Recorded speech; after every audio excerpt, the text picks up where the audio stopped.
she went to a party with a homegirl, right? Yeah. And hit me on the phone at the party. It was like 12:30. You say, baby, I'm on that Don Julio. You better be ready when I get home. I done took a shower. I done lotioned up. Well, I'm gonna wear her ass out. So she come home. I pretend like I'm asleep though. So she get in the bed. I let 5 minutes go by. I'm pretending like I'm still asleep. All of a sudden, all I hear is, I'm like, oh, hell no. I put on my slide and I cleared it.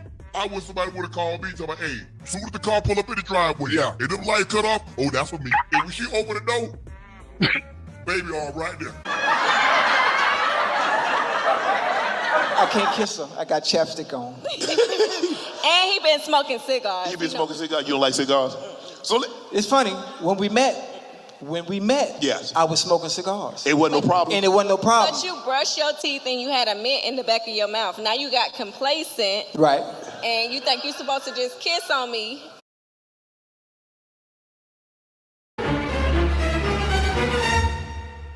So, crazy thing is, Chad has always been my celebrity crush. Okay. Like, girl, we gonna No, he's always been my celebrity crush. Like, if I would describe the perfect man, it was him. Chocolate, pretty smile. Right. A few moments later.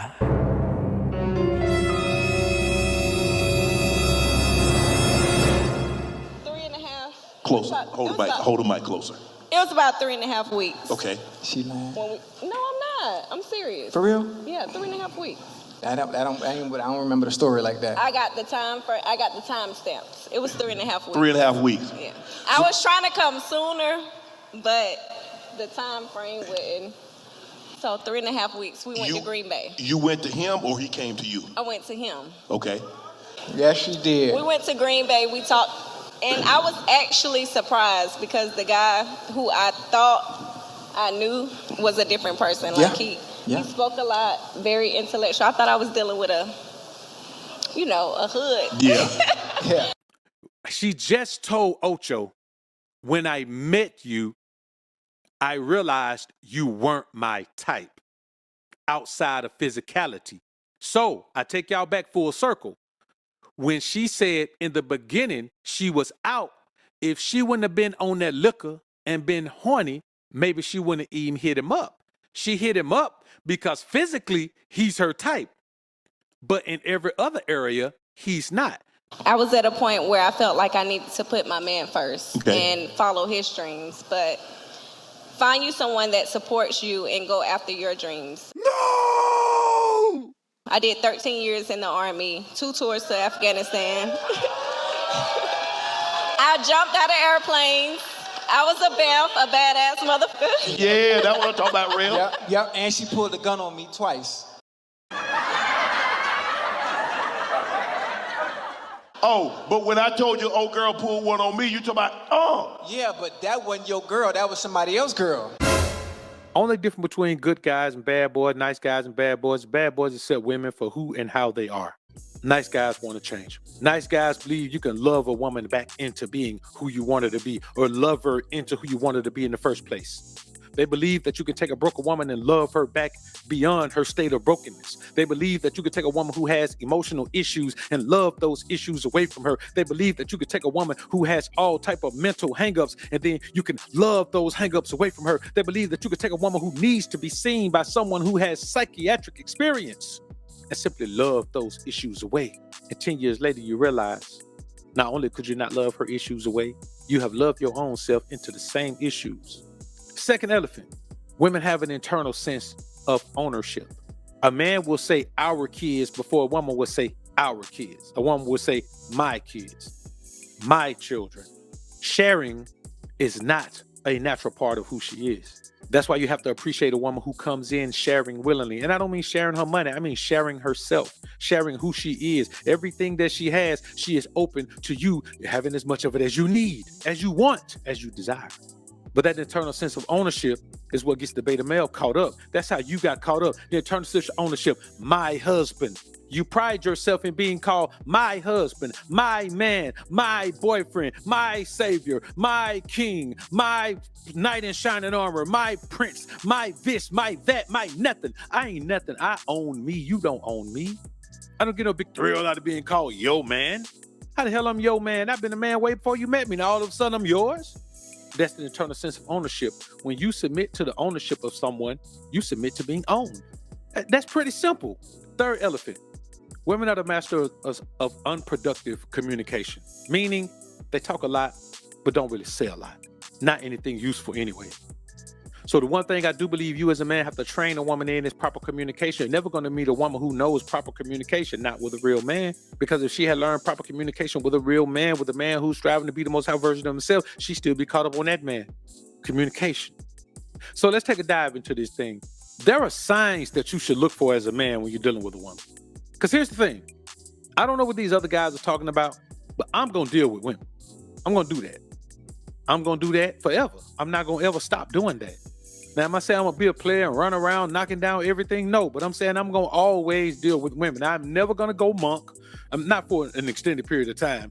I'm never going to just swear women off. I'm never going to do that. You know why? Because I don't have the experiences where I think women are so powerful that they can overpower my alpha energy and make me do what they want me to do or not be in the position I want them to be in. I don't play that game. So those are the men that I'm talking to. Now, let's talk about something. You should flee from a situation if in the beginning you initiated all contact. If you had to earn and prove to a woman that you deserve something as basic as her communication, she didn't like you. And here's the thing that y'all got to understand. You can't make a woman like you. You can make a woman accept you. You can wear her down till she finally accepts you. You can make her tolerate you, but a woman who tolerates you would never appreciate you. And as a man, as much as you give in a situation, appreciation is your number one thing. You must be appreciated. And appreciation doesn't come with the word thank you. Appreciation comes with actions to show appreciation. So if you initiate all contact, the woman don't want you. And when you finally end up, quote unquote, getting the woman, she still don't want you.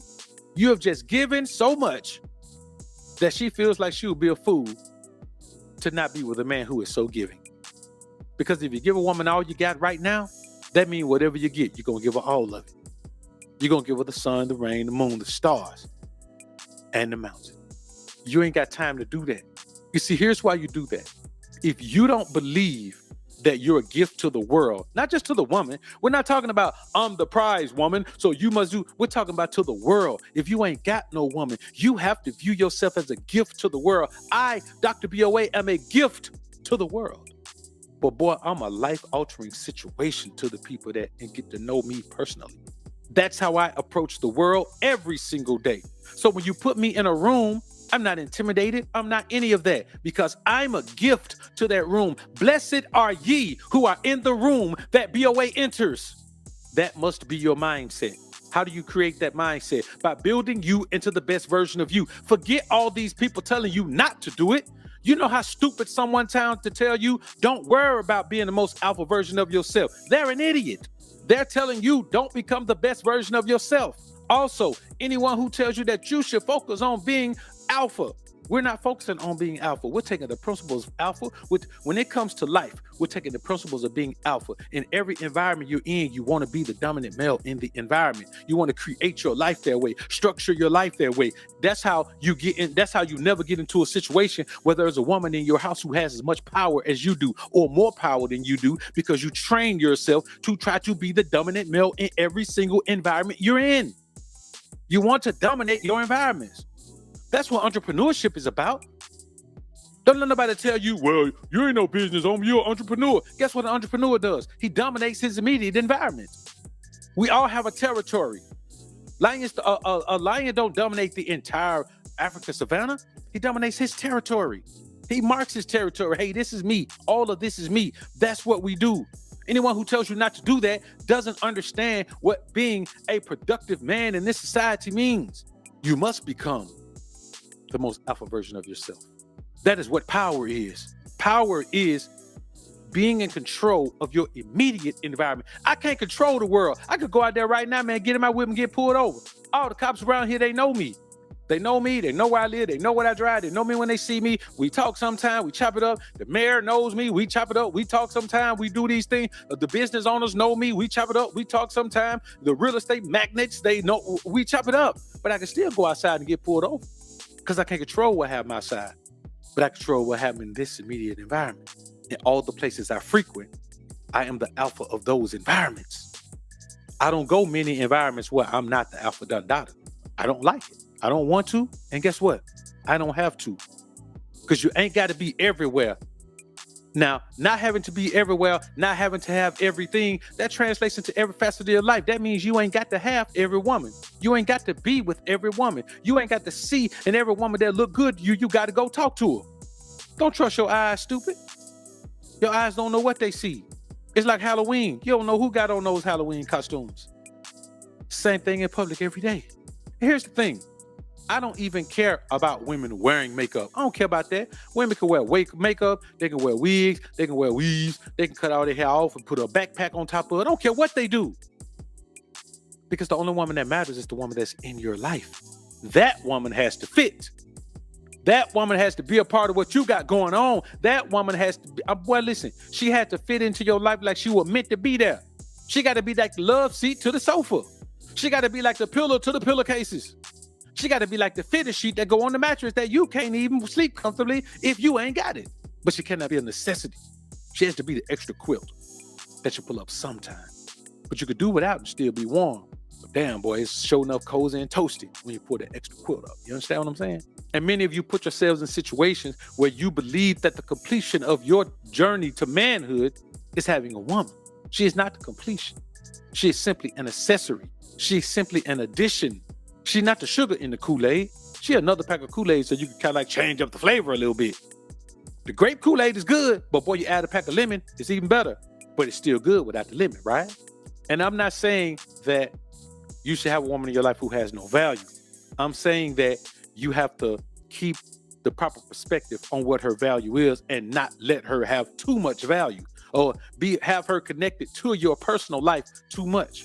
And see, this affects all your other types of relationship too. If you're a simp for your woman, then you out in the world flying by the seat of your pants. If you're a man, you're a simp at home, here's how you either overcompensate by being a straight up gutter gangster out here in the streets, getting yourself in all kind of trouble, trying to prove that you're not the simp you feel like at home, or you end up being a whoremonger and you're running around, man, knocking down everything that move, boy. It's like you bowling. Every day you go out, you trying to roll a strike every time. You try to knock 10 down every time. 10 pins a day. That's the whole mission. Don't you hear men say that sometimes? Man, you gotta talk to this many women. You gotta have this many women. Boy, let me tell you something. If you so stupid that you out trying to talk to 100 women a week, boy, you dumb. Ain't nobody who getting no real money talking to 100 women a week. Not on no dating tip. Not on no trying to meet tip. You ain't got time. You ain't in enough places to talk to 100 women. You ain't, you broke. If you talk to 100 women a week, your ass ain't got no money. I can promise you that. You ain't got no money. And you ain't got but 24 hours in a day. If you sleep 8 to 10 of them like you're supposed to, stupid, then what, you grinding. How much time you got? Boy, you got to eat, you got to work out, you got to meditate, you got to read, you got to do all of these things. Boy, you got about 3 hours a day to spend on some broad. And that need to be spent with a woman who contributing something to your life. If the only thing worse than being broke is being broke and wasting time doing shit like talking to 100 women. It's dumb, man. It's dumb. There is no man who has ever gotten to the best position in his life by talking to a bunch of women every day. The value isn't there. The value proposition doesn't add up. There isn't enough value in talking to women to do that. You ain't gonna be in enough business meeting to talk to 100 different women about business. You're just not gonna do it. Even if you go to a business function, you're not gonna talk to 100 different, unless you the man on stage giving a speech. That's different. But if you're just out mingling, eventually one of those early conversations is going to turn into a meaningful conversation, and you kind of going to stick with that conversation for a little while. That conversation lasts about 10 minutes. You go to another one, lasts about 20 minutes. You go to another one, you and that woman actually have some attraction confirmation, and y'all having a great conversation. Before you know it, you chilling with that woman all night. You and that woman may end up leaving together, or y'all may end up at the very least exchanging numbers because of that initial attraction plus all of these common things y'all have. It's impossible for a busy man who getting about his money to talk to 100 women, man. It's impossible. You either gonna talk to the women or you gonna get to the money. What's your choice?